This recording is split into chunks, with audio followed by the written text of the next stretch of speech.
अस्सलाम वालेकुम, मेरा नाम है आतिफ महमूद और आप देख रहे हैं हमारा यूट्यूब चैनल मैथमेशन।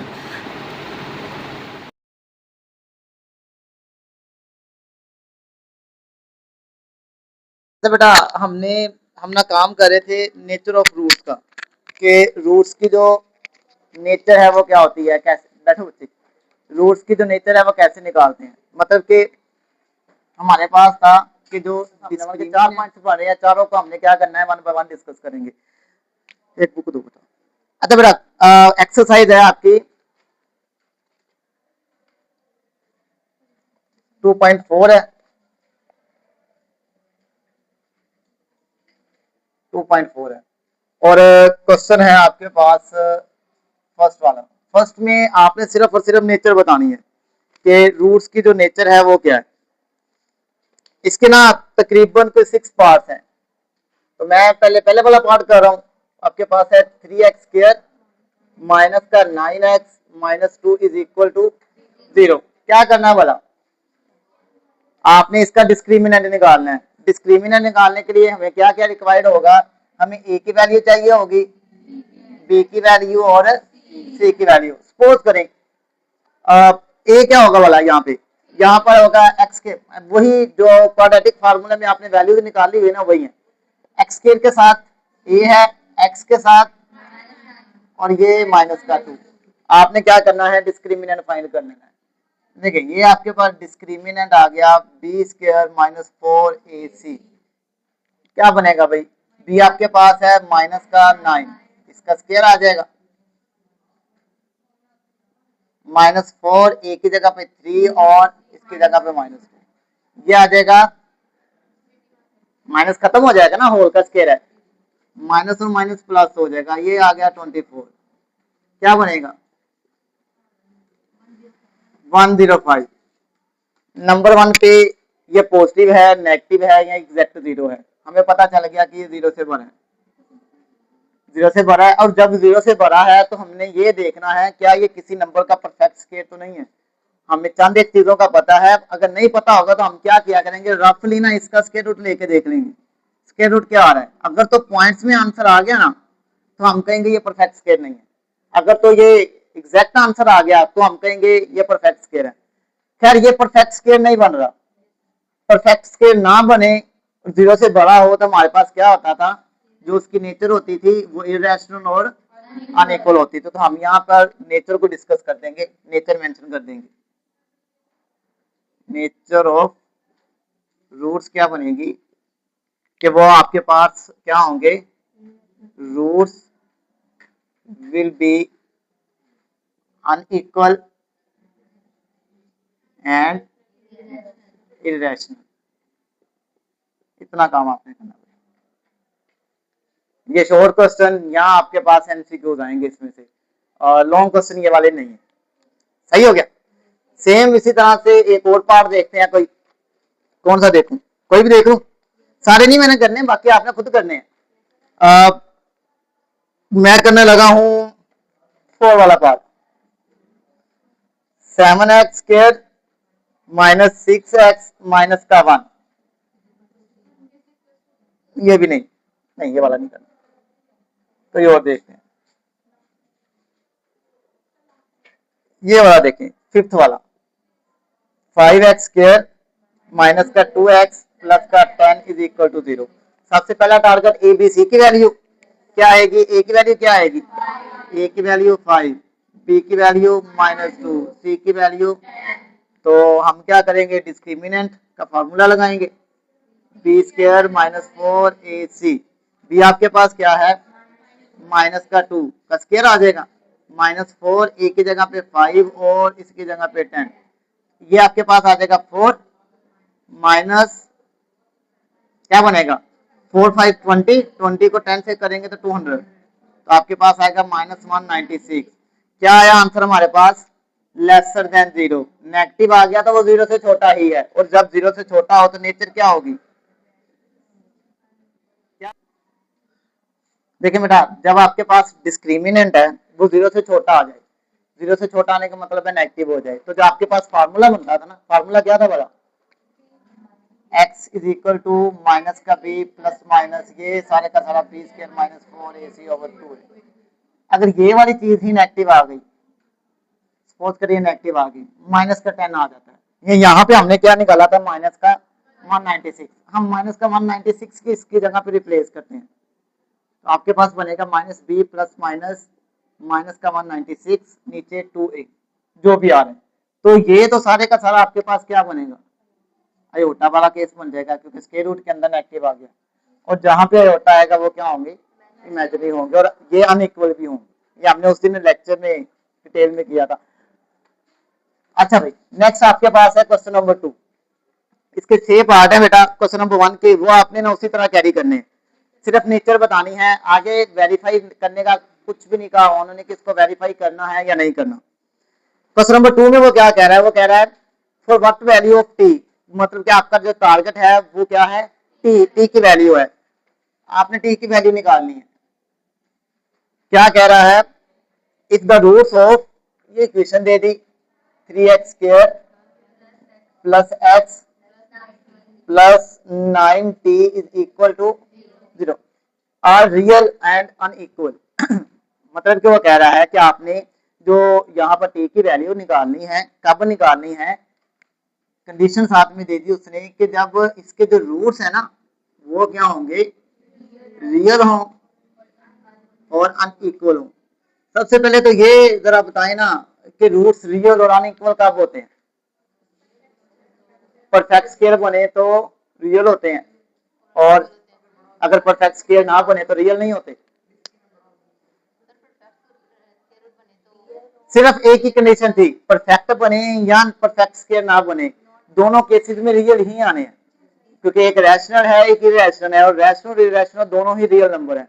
तो ये वाली जो आपके पास कंडीशन बनेगी ना, ये वाली डिस्क्रिमिनेंट ग्रेटर देन 0, ये सारी की सारी आपको रियल देगी। और यहाँ पर दोनों केसेस क्या है, जो रूट्स हैं वन इक्वल है, जबकि जो लास्ट में हमारे पास है जब डिस्क्रिमिनेंट 0 आ जाए होगा तो वो भी रियल, लेकिन उसके जो रूट्स हैं वो इक्वल आ जाएंगे, तो हमें इक्वल नहीं चाहिए।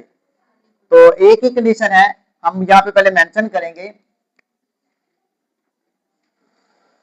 If roots will be real and unequal then, तब क्या होगा, इसका जो डिस्क्रिमिनेंट है वो किसके इक्वल आएगा, ग्रेटर देन 0 होगा। सही हो गया, डिस्क्रिमिनेंट क्या होगा, 0 से ग्रेटर होगा। और डिस्क्रिमिनेंट आपके लिए आपको ए बी सी की वैल्यू चाहिए, क्या बनेगी ए की वैल्यू, यहाँ पे मेंशन कर ए आपके पास आएगा 3, बी क्या आएगा, इसका कोई कोएफिशिएंट 1, तो सी क्या आएगा 9t, क्योंकि वेरिएबल x है, t वेरिएबल नहीं है। तो यहाँ पे डिस्क्रिमिनेंट का फार्मूला लगा दें, -4ac ग्रेटर देन 0 आ गया।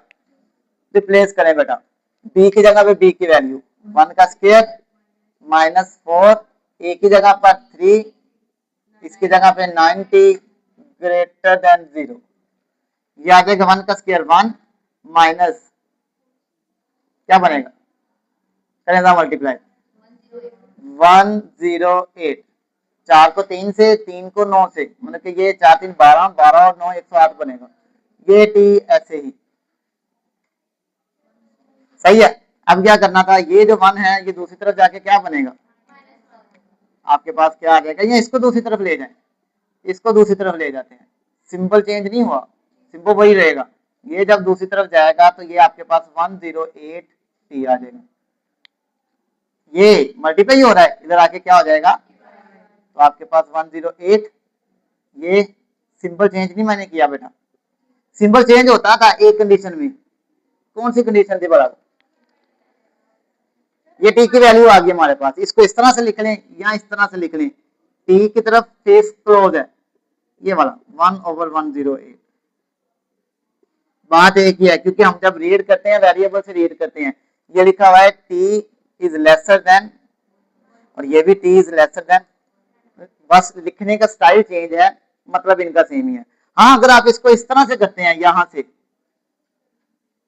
से अगर आप चेंज करते हैं, मतलब कि आप इस तरह से करते हैं, ये इधर ही रह गया, ये दूसरी तरफ जाके क्या होगा, माइनस होगा ना। जैसे ही ये दूसरी तरफ जाके माइनस होगा ये सिंबल चेंज हो जाएगा। यहाँ अभी रहने दे, माइनस वालों को इंटरचेंज करवा दें। ये माइनस वाला जो नंबर है इसने क्या करना है, इधर जाके डिवाइड होना है ना। और जब भी माइनस वाली जो रकम है या टर्म है वो अनइक्वल से एक तरफ से दूसरी तरफ जाए तो ये सिंबल हम चेंज करते थे। ये हमने 9th में सीखा था जब हमने मोड वाले क्वेश्चन किए थे। बेटा ये आया है, इधर से 1 भी तो आया, हमने चेंज नहीं किया। हमने चेंज कब किया है, जब नेगेटिव टर्म दूसरी तरफ जाके डिवाइड हुई है तब करेंगे। अब देखिए ना, ये आपके पास खैर आंसर तो सेम हो गया। एक छोटा सा रिजल्ट देखें। सपोज करें आपके पास जो 2 है वो ग्रेटर देन है 1 से। मैं दोनों तरफ नेगेटिव नंबर से मल्टीप्लाई कर देता हूँ। इधर भी मल्टीप्लाई करते हैं -1 से और इधर भी मल्टीप्लाई करते हैं -1 से। इधर आपके पास है 2, इधर आपके पास है 1। ये क्या बनेगा, -2। ये इन दोनों में से ग्रेटर कौन सा है, डेफिनेटली -1 है ना, ये वाला। तो ये ऑटोमेटिकली चेंज हो गई। जब भी नेगेटिव वाली टर्म मल्टीप्लाई करें या डिवाइड करें आपने सिंबल चेंज कर देना। लेसर देन होगा तो ग्रेटर देन की तरफ ले जाना है, अगर ग्रेटर देन होगा तो लेसर बना देना। ज्यादा क्लियर है? टाइम बच्चे है 10 मिनट अभी। ओह कमाल, ठीक हो गया बच्चे। ये 2 मेथड है, या तो ये वाला मेथड कैरी कर लीजिएगा या यहाँ से ये कर लीजिएगा। ये वाला ज्यादा इजी, यही कर लीजिएगा। कोशिश करिएगा जब भी नेगेटिव नंबर को एक तरफ से दूसरी तरफ लेके जाना है ना, चाहे वो जाके पॉजिटिव ही क्यों नहीं हो रहा, तो आपने क्या करना है, सिंबल चेंज कर देना है। आगे बेटा क्वेश्चन नंबर 3 है। क्वेश्चन नंबर 3 भी बिल्कुल इजी क्वेश्चन है। क्वेश्चन नंबर 3 में वो आपसे कह रहा है इफ द क्वाड्रेटिक इक्वेशन, एक इक्वेशन है, कौन सी है, 16x² plus 7px plus 49 is equal to 0। वो कहता है has equal roots then find the value of p। आपने p की वैल्यू फाइंड करनी है कब, जब इसके रूट्स क्या होंगे। मैंने कंडीशन क्या दे दी, जैसे यहाँ पे कंडीशन दी ना रूट्स रियल और अनइक्वल हो, यहाँ पे उसने दे दिया कि जो रूट्स हैं वो क्या है, खाली इक्वल का उसने कंडीशन दी है। तो हमने वैल्यू किसकी फाइंड करनी है, p की वैल्यू फाइंड करनी है। क्योंकि रूट्स इक्वल है और इक्वल रूट्स इक्वल है, और रूट्स इक्वल होने का जो सिनेरियो वो एक ही था कि उसका डिस्क्रिमिनेंट क्या हो, 0 हो। मतलब कि उसका जो डिस्क्रिमिनेंट है वो क्या हो, 0 की इक्वल हो। डिस्क्रिमिनेंट के लिए हमें किसकी वैल्यू चाहिए, a की, b की और c की। a क्या आएगा 16, b क्या आएगा 7p, x के साथ वाला बेटा आपके पास b बनेगा, और c आपके पास क्या आएगा 49। अब क्या करेंगे बोला, फार्मूला में वैल्यू रिप्लेस करनी है। ये आपके पास b² - 4ac किसके इक्वल आ गया, b की वैल्यू क्या है, b की वैल्यू है 7p, इसका स्केयर हो जाएगा -4, a आपके पास 16 और c आपके पास 49 किसके इक्वल आ गया, 0 के। नहीं बेटा ये आपके पास क्या बन जाएगा, 7 का स्केयर 49 p² आ जाएगा। इनको मल्टीप्लाई करें जरा, 7 4 16 और 49 को 3036 इज इक्वल टू 0। इनको मल्टीप्लाई करेंगे ये आ जाएगा। अब यहां से p की वैल्यू निकालनी है, क्या बनेगा 49p इधर ही रहेगा, ये दूसरी तरफ जाके पॉजिटिव हो गया। अब लेसर ग्रेटर का साइन नहीं है, जब लेसर ग्रेटर का साइन ही नहीं है तो कोई फिक्र नहीं है, जैसे मर्जी सॉल्व कर दे। यहां से p² क्या आ जाएगा 31, 36 को डिवाइड कर दे 49 पर, देखिए जरा p² क्या आ रहा है 64। अब हमारा टारगेट क्या था, सिंपल p² नहीं था, तो हम क्या करेंगे, दोनों तरफ स्केयर लेंगे। और आपको पता है जब भी हम स्केयर रूट लेते थे हम क्या करते थे, प्लस माइनस इंक्लूड करते थे। तो यहाँ पे आपके पास p बन जाएगा, ये क्या आएगा +-8। ये आपके पास बेटा p की वैल्यू आ गई। मतलब कि आपके पास p की 2 वैल्यू आई है, p आपके पास +8 आ जाए या p आपके पास -8 आ जाए। दोनों केसेस में इसके जब रूट्स निकालेंगे देन वो आपके पास क्या होंगे, इक्वल होंगे। ज्यादा क्लियर है भाई।